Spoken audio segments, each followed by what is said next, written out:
Containment. Attack on Capitol thwarted, alien presence confirmed by multiple witnesses despite denials by Pauls. Eyewitness accounts describe unidentified armed forces battling aliens in Washington, D.C., retrieving bodies of aliens. Government spokesman denies reports as conspiracy theories. 1802, April 2, 15, XCOM HQ, Underground Hangar. Commander Bradford met the Skyrangers the moment they landed, a tablet in his hand with the mission data readily available. As soon as the ramps hit the deck, the underground hangar exploded into motion as maintenance crews boiled out of the pits to tend to the transports. The medical team met the squad as it disembarked from the Skyrangers, and the commander was pleased to see that they were mostly intact. Corporal Harris, Sergeant Drzymski, and Lieutenant Fowler all were untouched, and Private Jenkins' armor was scorched by no less than 4 near misses.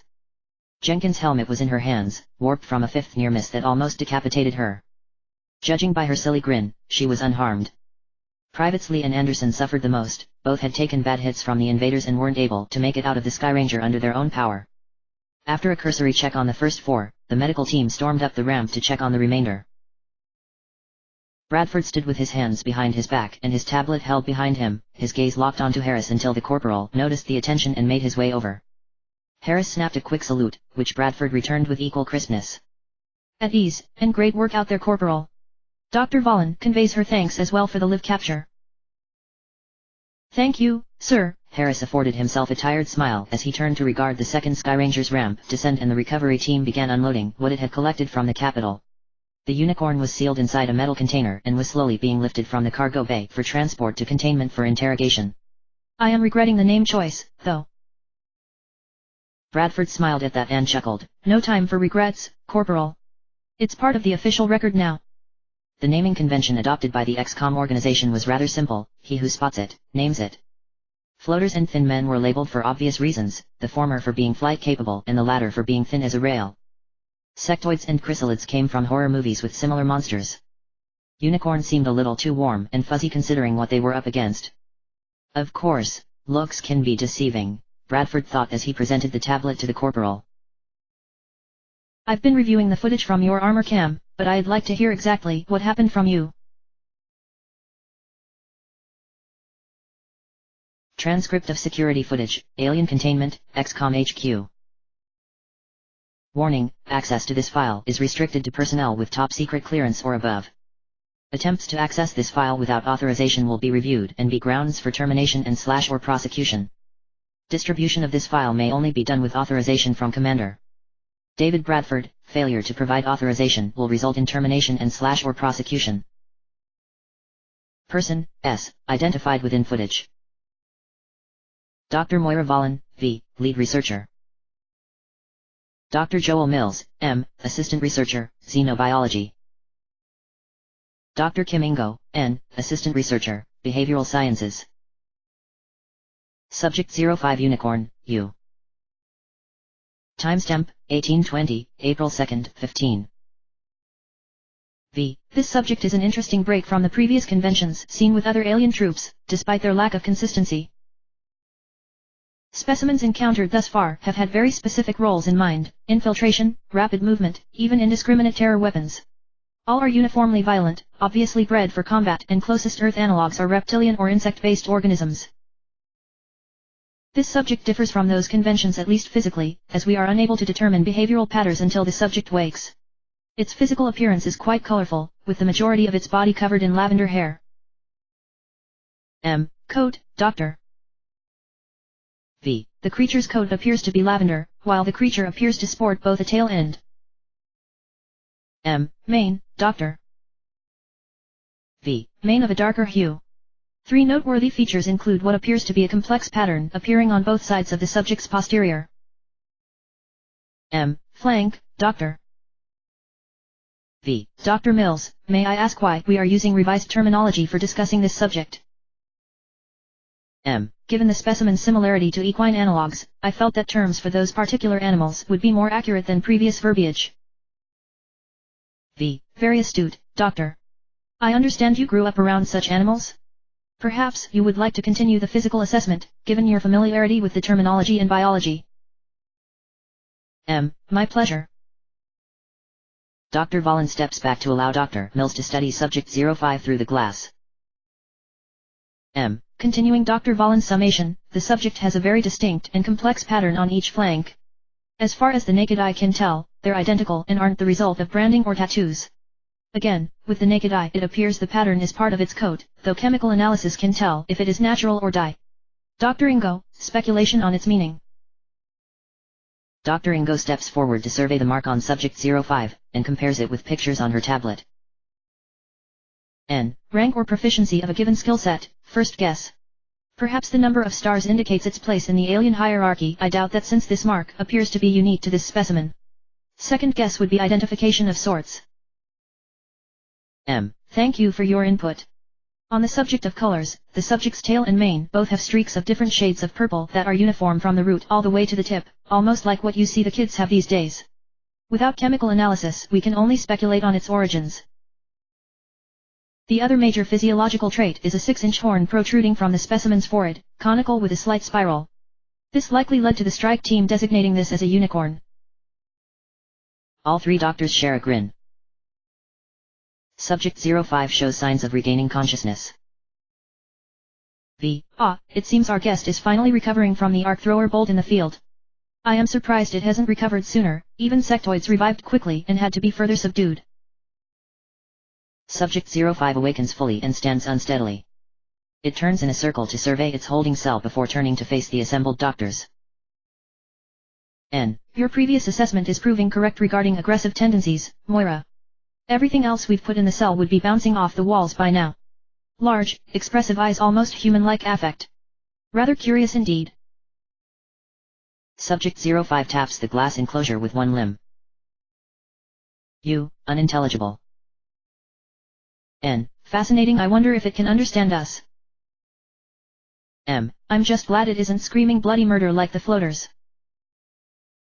We aren't here to stare at it or let it do the same to us. Now that the subject is awake, we can begin the interrogation. Dr. Valen activates the controls to Subject 05's cell. Interrogation assemblies emerge from their housings in the walls. Subject 05 notices the assemblies as they unfold and reach towards it. Subject 05 becomes extremely agitated and begins to strike the glass. Unintelligible. I don't think I need to be here for this. Dr. Ingo turns to leave, Drs. Valen and Mills remain. Dr. Mills shifts from foot to foot and looks away from the cell. Subject 05's attacks against the glass become frantic as the assembly armatures power up and come within reach. Can we turn the audio off? As you wish, Doctor. Wait, what's it? Subject 05's horn glows white and vanishes from within the cell. Security cameras reacquire Subject 05 within the lab itself, behind Drs. Valen and Mills. Public address system, security breach, alien containment lab initiating lockdown procedures, security detail has been notified. Unintelligible. Oh shit, it's loose. Get out, now. Twilight woke with the most thorough body ache she had ever experienced, in addition to a horn-splitting headache. She slowly opened her eyes and immediately wished she hadn't. Wherever she was, it was painfully white, which didn't help her headache at all. For a brief moment the unicorn wondered if she was in Cloudsdale, but the impossibly hard floor ruled that out. Slowly but surely Twilight got her hooves beneath her and slowly opened her eyes.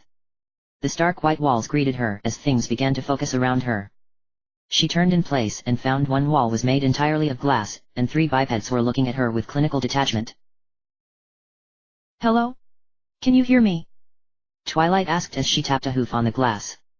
She saw the mouth of one move, and the other replied. The third maintained an icy cold stare at Twilight and interrupted the others. With one digit, akin to a dragon's claw but far more lengthy and slender, the third prodded something on the desk on the other side of the glass. A series of loud metal clanks sounded behind Twilight, and she turned to see 2 metal limbs unfold and point towards her and extend 2 hoof-like objects. Both began to glow and crackle with energy as they moved forward, and Twilight knew that they would hurt her badly if they came too close. Please let me out! Twilight yelled as she pounded on the glass frantically. She met the eyes of one of the bipeds, who turned and walked away. Please let me out! Please! The unicorn screamed, not daring to look behind her. Another of the bipeds turned away, while the third maintained that icy stare. She could feel those two hooves almost upon her flank, and the fight or flight instinct kicked in. Despite her headache, she pulled all the magic she could to her to lash out against the arms reaching towards her, and the magic came down, crushing the bug flat against the stone and spraying yellow blood everywhere. Twilight reeled from the memory and found she was unable to attack. With so much magic gathered and waiting to be spent, the second instinct took over: flight. Teleporting was an order of magnitude more strenuous than the telekinetics Twilight had in mind, and she felt as though her horn was on fire as she recovered from it, even though it was only out of the cell and into the next room and on top of one of the desks. The strain of the teleport combined with the stress of the day so far plus an unfortunately placed stack of papers caused Twilight to trip and upend the desk, scattering its contents everywhere. Oh ow ow ow! Unfortunately for the beleaguered unicorn, a disembodied voice and sirens began to shout from all directions, and the bipeds sprinted for the only exit to the room. The first ducked to avoid the rapidly closing door, which reminded Twilight uncomfortably of closing jaws, while the last had to dive through. The moment the door closed, the blaring sirens and lights winked out and Twilight found herself in complete darkness, which did little to help her state of mind. One stumble later and crash of office supplies later convinced the haggard unicorn to stop and take a deep breath. Okay, Twilight, let's take this nice and slow. One hoof at a time. She muttered to herself, and the first step caused something fragile to crunch under her hoof. Great. Several long moments passed in the dark while Twilight simply breathed in and out. As her heart rate returned to normal, the throbbing pain in her horn gradually subsided. Once it had gone down to a more ignorable level, the unicorn cast a simple light spell to chase away the darkness. The room once again became visible, the white walls dyed violet by Twilight's magic, and she was quick to notice she was in the epicenter of various trinkets and baubles she couldn't recognize and a blizzard of papers scattered about. One desk was on its side while the other was knocked out of alignment with the rest in the row. In spite of all the unanswered questions she had and the horrors her sheltered mind had experienced so recently, the sight of such a mess around her suddenly seemed much more important. It needed to be organized. A simple act of brute force telekinesis righted the upended desk and moved the other back into alignment, while more finesse scooped up all the debris on the floor. Twilight did not know what any of the objects did, but she organized them by size and shape on one of the now empty desk anyway. The language printed on the paper wasn't anything the unicorn knew, so she was unable to organize that in any meaningful way, so she elected to stack it on the table as well. So obsessively perfect was the stack that a casual observer might mistake it for a solid block. Somewhere along the way Twilight began to hum the tune to Winter Wrap Up, and she found she didn't want to stop as she continued. With the list of things to organize rapidly diminishing, Twilight's gaze fell upon the object she had accidentally crushed. It was a small thing, made of a lightweight material she had never seen before that was unfortunately smashed to shards. In the epicenter of the shards was a hollow tube filled with a black liquid ink. The moment the familiar smell reached her snout she gave a delighted squeal and scooped up all the remains of the crushed object and whisked it over to the desk. Further analysis of the plastic tube showed that it ended in a metal tip with a ball embedded in it, and drawing the ball tip across the surface pulled the ink out in an even amount. That's genius. Why didn't I think of this earlier? It's a quill and an inkwell in one. Investigation of the shards matched one of the many objects now neatly organized on the desk, which she plucked from its place with her telekinetics. She scrutinized every detail and started to disassemble it, but was interrupted as the lights came back on and the door began to open. Twilight was gone from the desk in the blink of an eye, peeking out from under another desk to spy upon whatever nightmare was coming for her. The XCOM facility was staffed with the best and brightest minds on Earth, and its soldiers were poached from the best armed forces from around the globe. The training of every person in the organization was determined by their specialty, but every person, from the commanding officer down to the cooks, received a course on what to do in the event of invasion by hostile forces or containment failure of a live capture. Commander Bradford was silently pleased at the rapid deployment of the base's soldiers. Every intersection and all access points he had come across thus far were covered by a rifleman in a bulletproof vest, though the clothes under the armor varied wildly. Most were on rotation and in their casual uniforms, while a few others were in exercise sweats and sleepwear. A couple of unlucky souls were soaked to the bone and in wet clothes, having obviously been interrupted while in the shower. If it inconvenienced them in any way, they hid it well as Bradford passed. None of the soldiers saluted him or did more than give him a nod as he passed, which was also a good sign. If an X-ray was loose, no one wanted to be anything less than 100% ready. Bradford rounded the corner and entered the corridor heading towards containment, and again was impressed by the level of quick thinking his soldiers possessed. The 4 uninjured soldiers from the mission earlier in the day were covering the door from various angles, and all were still in their full combat armor. Jenkins covered the door to containment from the open doorway of the engineering workshop next door with her shotgun, while Harris knelt in the opposite doorway which led to the base's power plant. Drzymski lay prone in the hallway with his LMG on its bipod, while Fowler knelt beside him. Fowler was the first to notice Bradford's approach, and after giving the Drzymski a tap on the shoulder, she rose to speak with the commander. We got here within 30 seconds of the alert. There's been no activity since. The doctors are in the workshop, and Shen is patching surveillance feeds there as well. With the situation summarized, the lieutenant resumed her previous position beside the machine gunner and trainer, her rifle on the door, and Bradford headed into the workshop. The 3 researchers were huddled together, and Shen tapped away at a computer terminal. Doctors, what happened? Bradford asked sternly once it became apparent that none were injured enough for his interrogation to wait. Alert was for containment breach, but there is no way for the cell to be opened from the inside. Did it break out? Dr. Ingo shrugged and stepped to the side, uncomfortable under the baleful gaze of the commander. Dr. Volin, however, rose to the occasion despite looking pale as a ghost. The subject revived and we were beginning the interrogation procedure. The subject began to resist, much like the others we have hosted before it. There was a flash of light from within the cell, and then it was outside the cell. The cell wasn't broken as far as I could surmise, but I will admit my concern at that point was to escape the lab and avoid being imprisoned with the creature. Bradford looked to Dr. Mills, who had just opened his mouth to add his own account when Shen interrupted. Security footage has been routed to this terminal. Footage of the event is playing now. All those in attendance huddled around the monitor, and events played out just as Volin described. A flash of light too brilliant for the cameras to record engulfed the unicorn, and a corresponding flash of light appeared in the lab itself. The creature floundered on top of a desk and scattered its contents as well as knocking it over before diving for cover behind another desk. A long moment of silence passed between the doctors and the commander before he remembered the tablet in his hand with the combat data from the mission the unicorn was retrieved from. He flew through the reports and casualty lists and settled on several still images from the armor camera of Corporal Harris. Harris, Bradford. Any activity? No, sir. No activity from the door since we got here. Came the quick reply. Problems?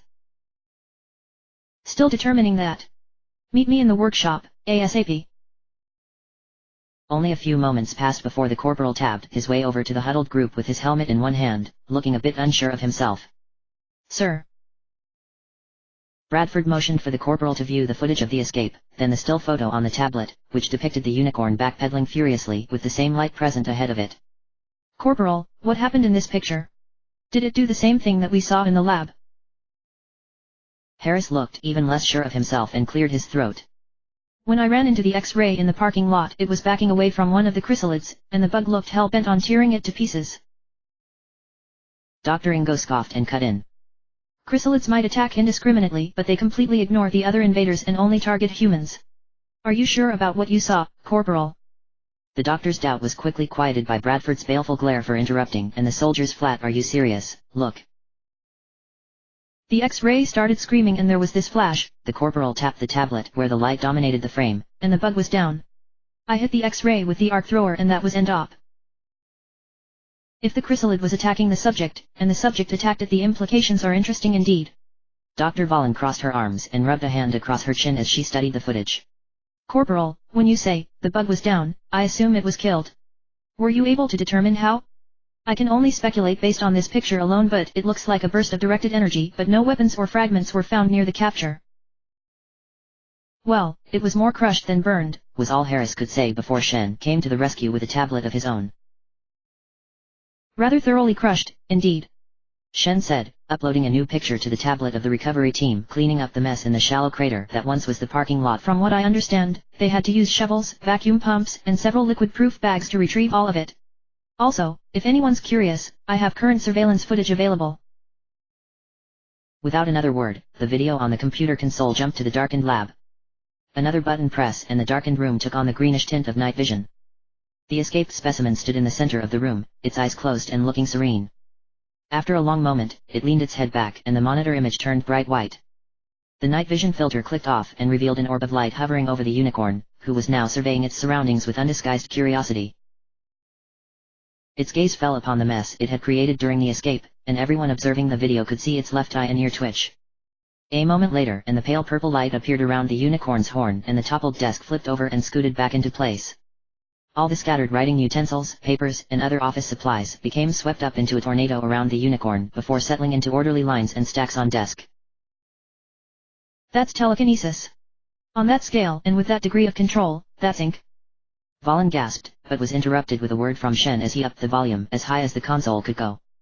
It was faint, but humming could be heard, the same strings of notes repeating over and over again while the unicorn's head bobbed slightly to the beat. Apart from the sounds of the console, the workshop was silent as a tomb. The observers were completely mesmerized by the sight. Unbelievable. Dr. Ingo was the first to break the silence. That sounds like a song. Songs imply creativity, culture even. This is nothing like any of the others we've encountered. Before she could continue, the melody terminated with a squeak as the unicorn bent down to examine a crushed ballpoint pen on the floor. Command Actual, Strike 1, came Lieutenant Fowler's voice in Bradford's ear. Strike 3 and 5 are in position. As soon as Harris rejoins us we can assault the lab. Copy that, Strike 1. Bradford replied, and then turned to the observers around him. Strike teams are in position, just waiting on you, Harris. Rejoin your squad and wait for my order. As the corporal nodded and turned to leave, Shen intervened. Commander, there is an alternative I would like to suggest. I think we should try and talk to it. Valen's strangled protest was cut off by Bradford's clipped response. Why? As much as I hate using the term, since it seems to be used every day here, this, Shen indicated to the console, is unprecedented in the history of this project. We've seen too many inconsistencies with this subject to simply assume its hostility or allegiance with the invaders.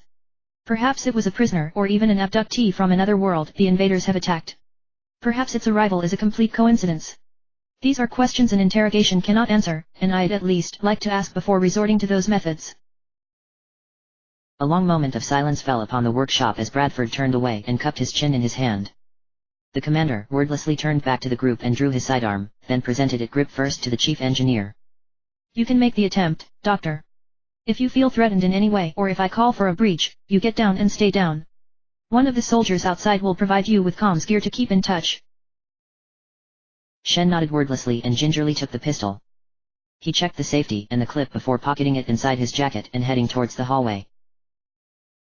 Strike teams, command.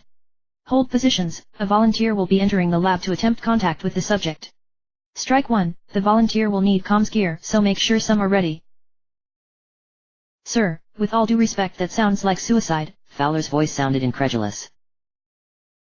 The situation is still developing, Lieutenant. Make sure all teams are prepared to breach.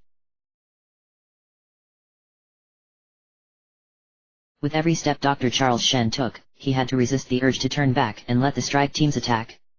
Shen wasn't a soldier, he wasn't even a young man anymore.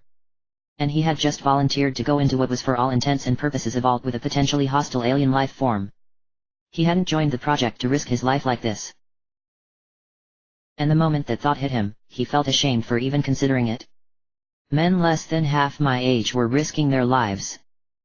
They would risk their lives without hesitation, and being significantly younger than me, they would likely fare better in a fight if it came to that.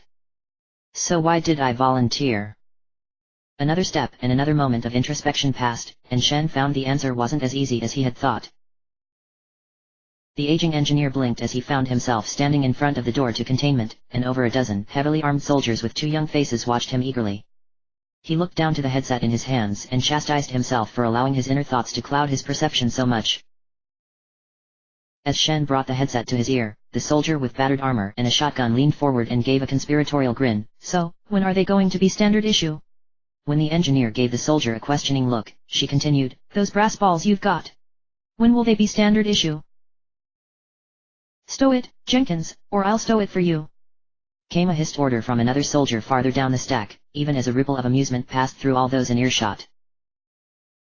Now, kid. Standard procedure applies. Shen said as he input the command override to release the door from lockdown. Prototypes must be properly field tested before mass production may begin.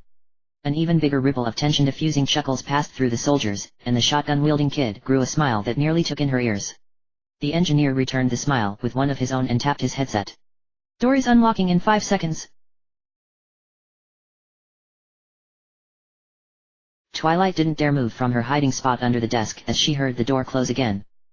The odd tempo of bipedal steps could be heard approaching the row of desks, slow and deliberate. The steps stopped a short distance away, and then a few more odd sounds that she couldn't quite recognize hit her ears. Something metal hitting the desk, and a squeak that sounded suspiciously like one of Twilight's chairs down in her library basement. The unicorn had almost plucked up the courage to peek around the corner of the desk when whatever it was spoke. To the common pony, it might have sounded like nonsense or gibberish, but Twilight was able to differentiate the syllables as well as an upward inflection at the end. She didn't understand a word of it, but it sounded like a question. Again, the string of syllables hit her ears, and Twilight became almost certain it was a question. If whatever was in the lab was asking questions and not acting nearly as scary as everything else had been, then she'd consider it a hoof in the right direction. Slowly, she scooted towards the edge of the desk and peeked around the corner and laid her eyes upon the other creature in the room. It was a biped much like the others she had seen, though this was the first time she could take the time to study their appearance without being in mortal danger. It was clothed quite thoroughly, the only exposed portions being its claws and its nearly hairless head. What hair was present was stark white, and Twilight could see glasses perched on its narrow nose. The nose itself protruded from its relatively flat but wrinkled face.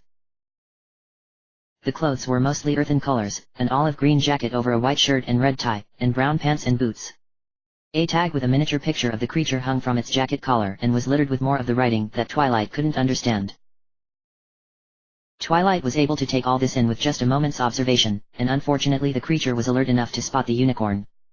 It turned to face her and its eyes widened. The eyes themselves were quite small by her standards, but they were far more intelligent than the glowing orbs from that bug thing that crunched beneath her magic and sprayed blood everywhere. The unicorn winced and ducked back behind the desk. "Oh Celestia," she thought as she began to panic, "I killed that thing. Fluttershy would never forgive me. Maybe that's why they put me in that room, maybe that's where they keep murderers." Before Twilight's guilty thoughts could spiral further, more sounds came from the creature, another question and moving something. Another peek revealed it was sitting in a chair, and a second chair was pulled out from a desk and stood empty before it. When it spotted her attempt at surveillance, it smiled and waved one of its claws toward the chair. The intent was obvious now, an invitation. The unicorn drew a ragged breath, then crawled out from under the desk and stood. Her eyes darted to the creature again, then around the room quickly. Recent events hadn't inspired trust in Twilight, but she was at her heart a herd creature, and the company of some pony was better than being all alone in such a strange place. She slowly strode toward the chair and hopped into it before turning back towards the creature. It spoke again, another question, then waited for a response. I don't understand you. Can you understand me?" Twilight tried, and the creature did a good job of mimicking her confused expression. "Wait, I might have a spell that can help." Twilight leaned her head forward to point her horn at the creature and dredged up the translation spell she had learned years ago. Being the personal student of Celestia had exposed the unicorn to many cultures and complex languages, and the translation spell was the staple of modern equestrian diplomacy. As the spell cast, Twilight opened her eyes and started to ask a question when she noticed the creature's posture had changed. It was now leaning awkwardly back in its chair and had a metal tool in its claws and pointed in her direction. "Can you understand me now?" She tried timidly, hoping against hope that her spell had worked. The metal tool wavered slightly and the creature's expression morphed to curiosity. With one claw it waved over its shoulder to the seemingly empty air while the tool remained in the other. "I can understand you now." The moment Twilight heard those words, the floodgates opened. "Can you please help me? I don't know where I am and everything is so scary here and didn't mean to hurt the bug thing, I swear. I'm so sorry." Twilight fixed the creature with a pleading look, begging for any kind of assurance or forgiveness or anything to give her stability in the ocean of uncertainty she now found herself in. The creature's voice was calm and the comforting smile returned to its face. "Calm down, take a deep breath, and take things slowly. My name is Charles Shen, do you have a name? Where are you from?" The creature, Charles, appeared to relax as he waited for Twilight's answer. She took Charles's advice and took in a deep breath, then let it out again before replying, "My name is Twilight Sparkle, and I was born in Canterlot, the capital of Equestria." A moment of silence reigned between the two, but just before Twilight was about to pose a question of her own, Charles seized the initiative. "Twilight Sparkle, that's an interesting name. Did you get the name because of those marks?" Charles indicated towards her cutie mark, and the unicorn shook her head. "My parents gave me the name. My cutie mark comes from my special talent, which is magic. That crushed the bug with a sickening crunch and spray of blood.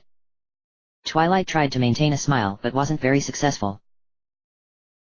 If Charles noticed her discomfort, the voice sounds male, Twilight thought absently, didn't mention it. The mark is for your special skill, and that skill is magic. He looked over his shoulder at the empty room before turning back to Twilight. Was that how you got out of there? He indicated toward the glass-enclosed room that the unicorn woke up in, and she nodded in response. I'm so sorry if I scared your friends who were here earlier, but the things in that room were scary and I panicked. I didn't want to hurt them, so I teleported out. Twilight bit her lip before pleading, please don't make me go back in there. Please. Charles leaned back and swallowed audibly. You were scared and you teleported out. Because of it I can understand that it's scary to wake up someplace that you don't recognize. You used magic to teleport. Yes. It's a rather complex spell, so most unicorns choose to learn things that help with their special talents. Twilight dredged up her encyclopedic knowledge of spells and special talents she knew of, but clamped down on it. It's not polite to talk just about myself and my interests, Twilight chastised herself. What's your special talent? The question seemed to surprise Charles, if the expressions of his kind were anything like hers. His eyes widened at the question as he scratched his jaw with one digit and looked to the side. Well, my special talent would be engineering and construction. I design and build things for a living. The unicorn clopped her hooves together and smiled brightly at the declaration. You invent things? That's amazing. Did you invent this? A quick pull of telekinesis lofted the crushed writing instrument as well as an undamaged one into the air between the two. My assistant and I both write quite often, but it was always so inconvenient using inkwells. These quills with ink inside are simply genius. I'm afraid I didn't invent the ballpoint pen. It's been around for longer than I can remember. Charles replied with a slight chuckle and a smile, though his eyes never left the floating objects in front of him. You mentioned that you had an assistant? Where is he? Or she? My assistant is back in P. And just as the word was about to leave her mouth, the reality of Twilight's situation came rushing back to her.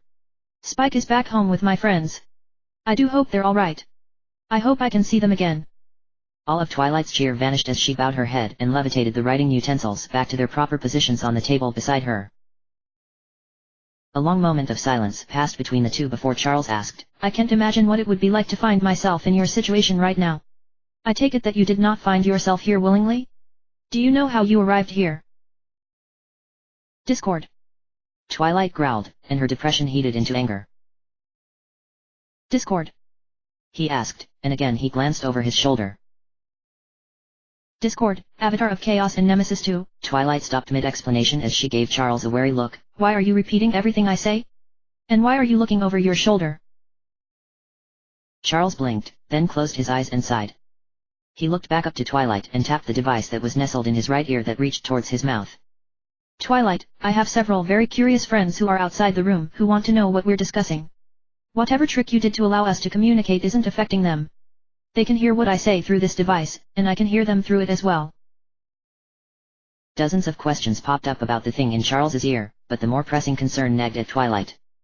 I wouldn't mind meeting your friends. I'll do my best to answer any question they have. Will they be joining us? I'm afraid not, Twilight, Charles said with a gentle shake of his head. You've come at an unfortunate time for my people. Right now we're very suspicious of newcomers. You're the first one we've encountered that hasn't been actively violent, and there's some debate as to how to handle this situation. He switched the metal tool from one claw to the other, and then placed it on the table beside him. Charles was about to continue, but a rather embarrassing rumble from Twilight's stomach interrupted him. I don't suppose you have anything to eat? I don't know how long it's been since I last ate. Twilight admitted, looking to the side in embarrassment. Think of something simple that any culture would have to eat. Think. Do you have toast? Toast? I think I can manage that.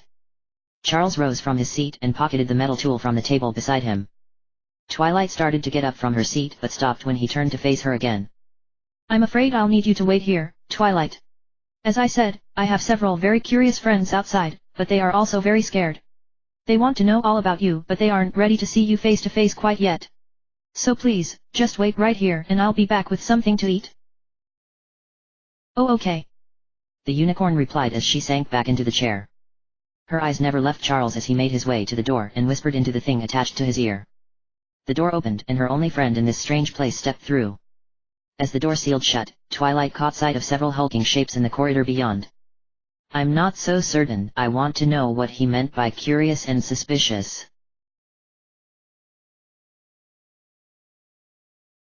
Complete silence reigned as Bradford and the assembled scientists watched the camera feed as Shen walked through the now deserted containment lab. The scientists were wide-eyed and probably imagining a scenario akin to a horror movie involving the untimely demise of the elderly engineer, but Bradford was too seasoned a campaigner to give in to his imagination in that fashion. Shen's eyes fell upon the meticulously organized desk before walking to the next desk in line. One hand placed the borrowed pistol on the desk while the other pulled out the chair for him to sit on. "Can you hear me?" Shen asked to the apparently empty room. When no reaction made itself apparent, the engineer asked the question again. "There," Bradford declared as his keen eyes spotted the movement at the far end of the row of desks. "Shen, Bradford. 1 o'clock relative your position, last desk of the row." The moment Shen turned in the indicated direction, the shape ducked back down out of view. "Please, come out," Shen asked politely as he pulled another chair from a neighboring desk to sit in front of him. "I just want to ask you some questions. Can you come out, please?" "This is ridiculous," Dr. Valen whispered, her tone acidic. "Shen shouldn't be in there, we should just seal containment and cut the air supplies." Any further recommendations were lost as the specimen again peeked over the desk towards the engineer, then slowly emerged from its hiding place to sit in the offered chair. "Can you understand me?" Shen asked slowly, and the specimen tilted its head to the side and spoke in reply. The alien language seemed to snap Dr. Ingo out of the hypnotism the scene elicited, and she scrambled for a pen and paper. Just as she started scribbling notes on the closest piece of paper, the specimen leaned forward and a flare of light struck Shen. The doctors recoiled instinctively from the flash, while Bradford swore and switched to the tactical frequency. "Strike 1, B." Wait. Dr. Ingo objected, and pointed furiously at the video. Shen appeared unharmed and waving at the camera positioned behind him. "I can understand you now," Shen started, and was quickly cut off by the specimen. A torrent of incomprehensible gibberish came from the creature sitting in front of the engineer. Dr. Ingo manipulated the settings on the monitor and the display zoomed in on the specimen's face as it talked. Fear was plainly apparent in the specimen's expression. Fear and desperation. "Mother of God," Dr. Ingo whispered as she began to take notes as quickly as she could. "Is this recording? I'll need every second of footage." The scientist cut herself short when the specimen's unbroken chain of speech stopped and Shen asked a question, and received a more calm and controlled response. "They're communicating. But how?" Dr. Ingo gasped. "Never mind the how. Start asking questions." Dr. Mills scrambled for the radio on the desk before firing off a series of questions to Shen's earpiece. Dr. Ingo soon joined in. "What do the marks mean? How did you escape the cell? Magic, is it serious? What does the horn do? Is it male or female or neither? Is that telekinesis? Can it write? What's the language look like? What is Discord? Is it a force, a being, related to magic?" Dr. Valen and Commander Bradford both remained behind the two excited scientists, fired questions through the radio, and Shen tried his best to ask them as part of the conversation while repeating the answers back to his audience. "Don't have any questions, Moira." Dr. Valen, who had been staring at the close-up video of the subject while it talked, jerked in surprise and looked to the commander. There are no words." Her eyes lingered for just a moment on Bradford, who kept his blank gaze on the monitor. The subject stopped mid-sentence and its tone changed. It leaned back and its large eyes narrowed slightly as it asked a question, and Shen did his best to gently explain the surveillance of the room and the dozen armed men waiting outside the door. The subject's posture went from suspicious to nervous as it asked another question, to which Shen replied, then headed towards the security door. The subject remained in its chair and craned its neck to look out the door as Shen left containment. "Toast? It's hungry and it wants toast." Both scientists by the display looked to each other and a quick debate began as to the implications. Valen and Bradford ignored them in favor of giving Shen the once-over as he walked into engineering with a smile on his face. "That went about as well as I could have hoped." Shen let out a long-held breath as he walked over to his desk and pulled open a drawer and began to retrieve a loaf of bread, a bottle of honey and a plate. He started to head out of engineering towards the civilian break area but stopped when he noticed the doubtful looks both Valen and Bradford were giving him. "She said she was hungry and she wanted toast. I'm going to make some for her." "You can't be serious." Valen growled, your curiosity has been entertained, but the security of the project is at risk as long as it's allowed to roam free inside containment. Commander, you should order the breach and subdue the subject. Before Bradford could reply, Shen spoke again. I am serious, and I am more certain than ever that the subject has nothing to do with the invaders. The engineer's voice hardened as he retrieved a tablet computer from his desk and motioned for Valen and Bradford to follow him. We can discuss this on the way. The trio left the workshop and made its way towards the civilian break area. The corridors were deserted save for the soldiers at the intersections, and the break room was completely empty. Shen loaded the toaster, then turned back to the other two in the room. Perhaps you would like to explain the reasoning for your conclusion, Charles? Bradford asked evenly. I don't know how much you could hear from the surveillance, but the subject, Twilight, is nothing but a scared little girl who has no idea where she is. Shen sighed and leaned against the counter beside the toaster. She was eager to answer any questions I had, and if her body language or facial expressions are anything like humans, then I have no doubts that she isn't a threat so long as she feels safe. The specimen is not human, Valen said acidly, and every second we waste entertaining this fantasy is another second that gives the specimen an opportunity to decipher the information still in containment or escape into the facility proper. The greatest mystery Twilight found in containment was the ballpoint pen, Shen shot back, his tone equally sharp. Wherever she's from still uses quills and inkwells as the primary method of writing. Does that sound like the average level of technological sophistication we've seen from the invaders? And I am certain Twilight will stay exactly where she is until I return because I asked her to, but if she feels threatened then containment will not be able to hold her. Bradford raised an eyebrow as Valen choked on her hasty reply. Shen tapped his tablet and handed it to Valen before continuing. When I saw the pictures of the chrysalid that Twilight killed, I started running some numbers to try and theorize the amount of force needed to do the damage done to the surrounding area. Valen grew pale and passed the tablet to Bradford, who gave the equations and Newton measurements an appraising eye. I see a rather large number, Charles, but I'm afraid I'm not certain how that translates into physical force. That's higher than the impact tolerance for the cell in containment, Valen whispered, obviously shaken at the danger she had unwittingly found herself in less than an hour earlier. That's higher than the impact tolerance for the door leading to containment, Shen added with a nervous smile. With that amount of force combined with the telekinetic control we witnessed earlier, I have serious doubts on the effectiveness of projectile weapons against Twilight. Quite simply, if she wanted to harm us then I've seen very little evidence that we could stop her with conventional methods. The frank assessment seemed to shake Valen further, but Bradford's military mind appreciated the blunt statement. I sense you've got some sort of plan to keep that from happening. That's rather simple, we give her what she wants. And what would that be? Valen asked after recovering enough to muster some sarcasm. Toast. Shen answered, and right on cue the toaster popped up. Again, the door opened to containment and Shen stepped through, though his hands were filled the odds and ends for the impromptu meal, a plate with 2 slices of still warm toast and a small bottle of honey balanced on it in one hand, while the other held a bottle of water in a plastic cup. Twilight was right where the engineer had left her, sitting in the office chair and eyeing what appeared to be a dismantled ballpoint pen. The various components clattered onto the mostly clear desktop as her concentration was interrupted and the alien made a mad scramble with her forelegs to try and keep any of the parts from tumbling to the floor. Once she appeared satisfied that none of the parts were going to escape her cordon, she turned to Shen and gave a sheepish smile. The smile turned into near-naked hunger as her eyes locked onto the plate and its contents. I can certainly appreciate toast as a snack, Shen said as he emptied his hands onto the desk by his chair and then sat. I like to put honey on mine, so I felt it would be polite to offer it to you. Twilight's eyes widened even further with gratitude. Worship? This kind of attention makes me feel like I'm bringing Christmas presents for the grandkids. Shen hid his discomfort at the attention and dropped a bit of honey on both slices of toast before sliding the plate over toward the unicorn. In the blink of an eye, one slice of toast flew off the plate and into Twilight's mouth, and a moment later the second slice followed the first. The engineer had barely finished pouring water into the cup before that was telekinetically yanked from his hands. The water was gulped down with almost alarming speed before the cup was returned to the table. Thank you, Charles. The alien said after a long moment, a grateful smile on her face again. Glad I could help, the engineer replied, then tapped his earpiece to adjust the volume to a more tolerable level as the scientists next door began to pepper him with more questions to ask. My friends, we're very curious about how we can understand each other now. Can you explain what you did? Was it magic? Exactly.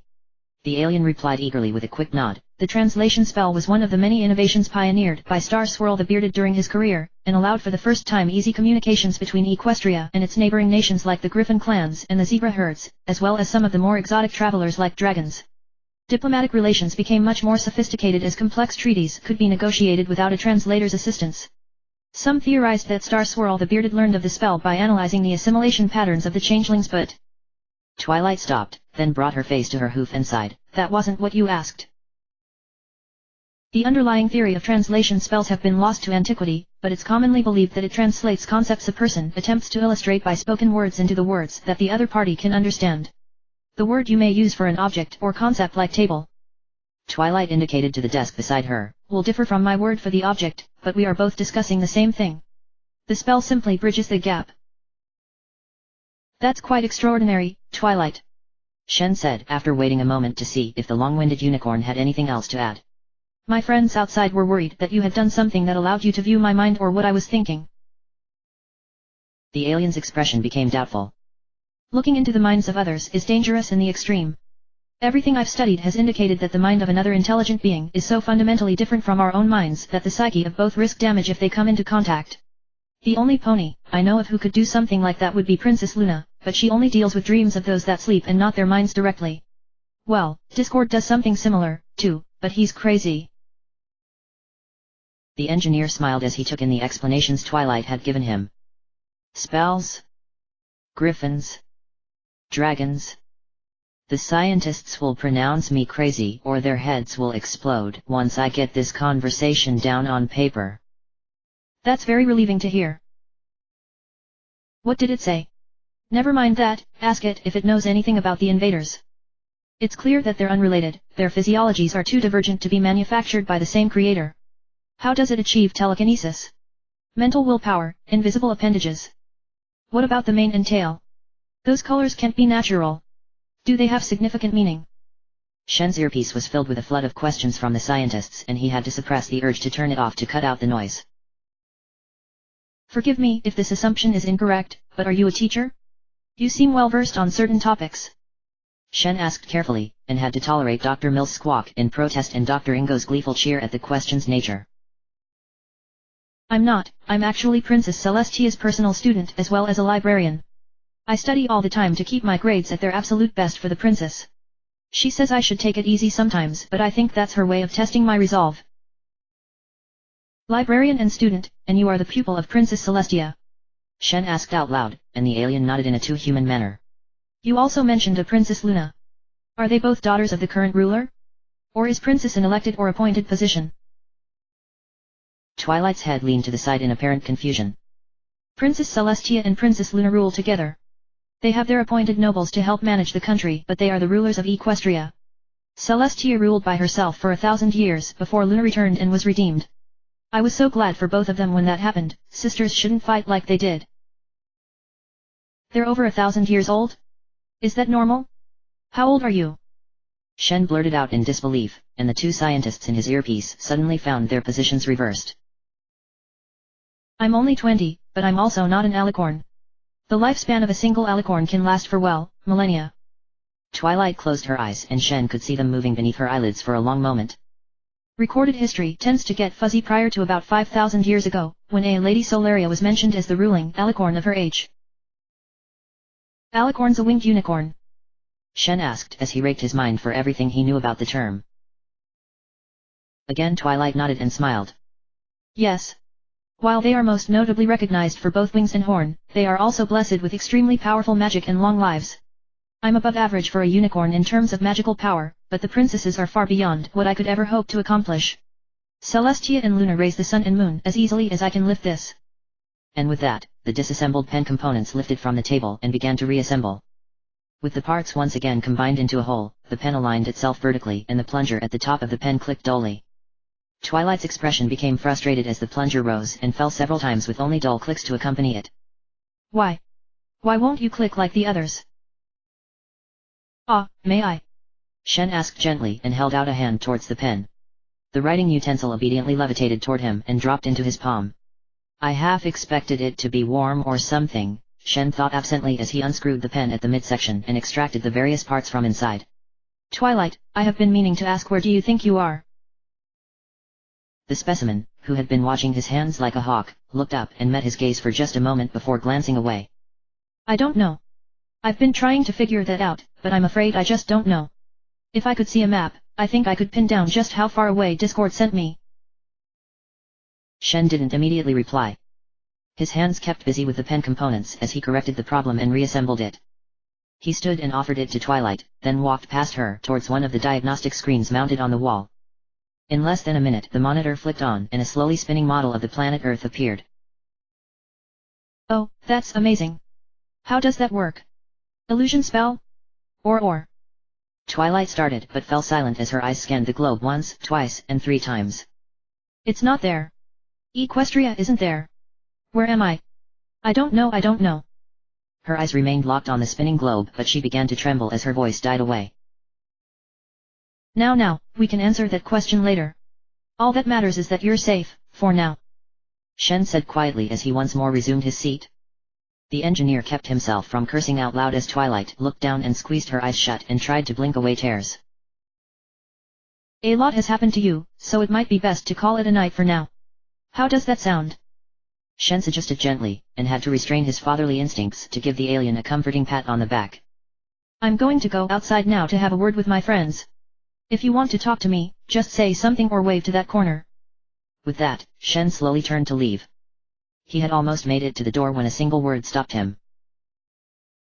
Paper, Twilight said quietly. I need paper. I have to write a letter. Author's notes.